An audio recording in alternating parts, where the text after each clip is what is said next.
In order to save planet Earth from twisted alien invaders, the Man of Steel will be forced to play a deadly game on multiple fronts. What will happen next? Well, let's hop into the pages of Action Comics issue number 1068 and find out what happens next together, shall we? So then, picking up directly from where the last issue left off, Superman had managed to defeat the Garathians' first test of strength. Unfortunately for Lois, Jimmy, and everyone down below in Metropolis, these guys are sore losers, and because of that, they've decided to drop an entire experimental human warship on the city. This puts Superman in a very tough position as he isn't exactly sure what he should do. He could blow up the carrier, but the shrapnel would be enough to cause untold destruction on its own, to say nothing of the experimental atomic engines that would lead to no end of fallout. Simply raising the ship with his super strength is no good either, as the whole thing would probably end up breaking like a goddamn breadstick. Luckily though, this is an older Superman who's able to pull out some more golden age weirdness in times like this. He uses his frost breath to make the craft more brittle, before super speeding to every important point on the warship before eventually dropping it in the bay.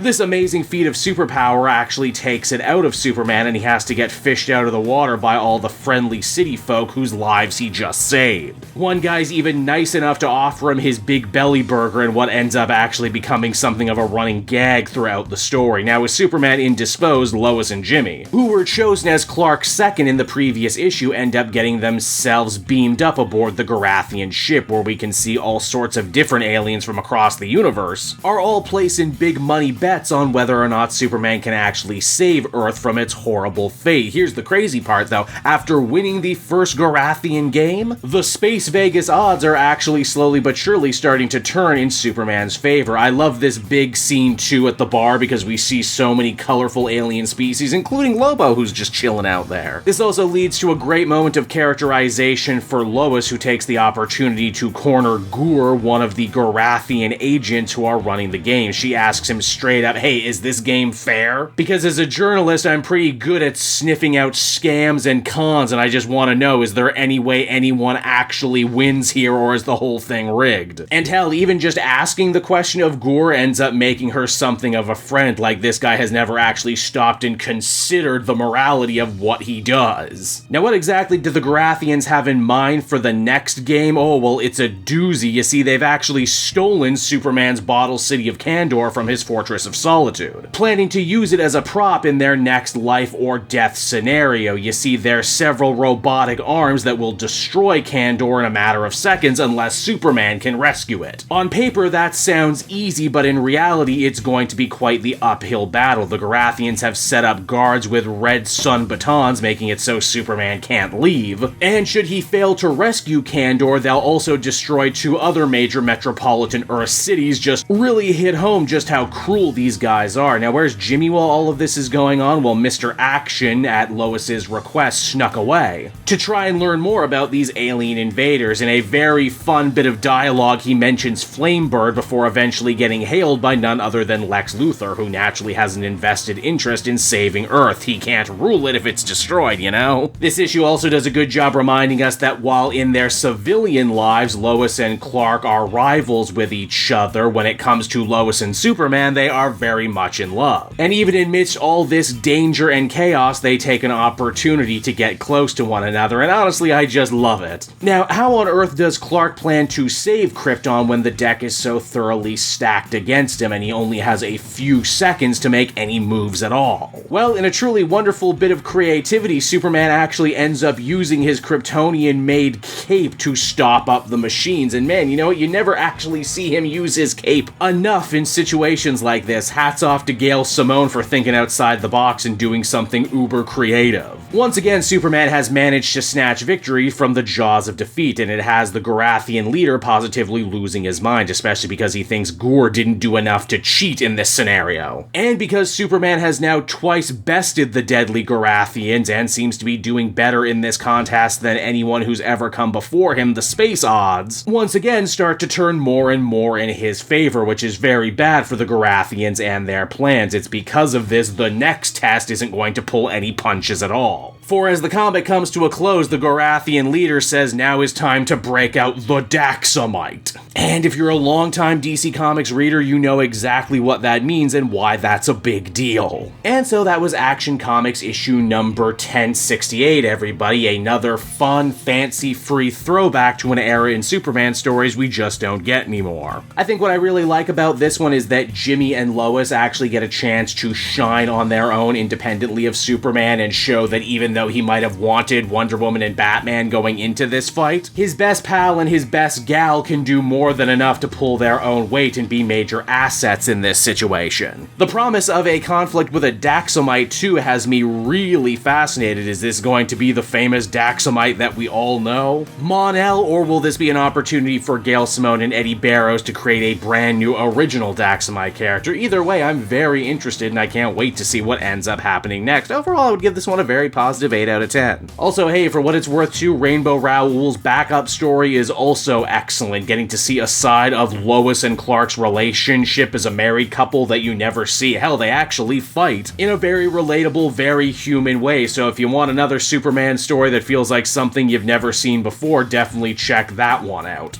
Hey there everyone, it's your pal Cape Joel again, and if you're seeing my face right now, that means you watched to the end of the video, and I'll always be grateful for that. Retention helps in this crazy YouTube game, and so does becoming a patron. If you head on down to the description, you can find a link to my Patreon page. Recently just redid all the tiers, a lot of cool stuff offering up there, exclusive commentaries, exclusive polls, behind the scenes concept art for Capes and Quest. That's the brand new D&D show I've started soon. Never been a better time to become a patron. You can become a patron for as little as $1 a month and help the channel grow and, help me continue to deliver content like what you just saw. So I want to thank you all, and I will see you again next time. Bye-bye.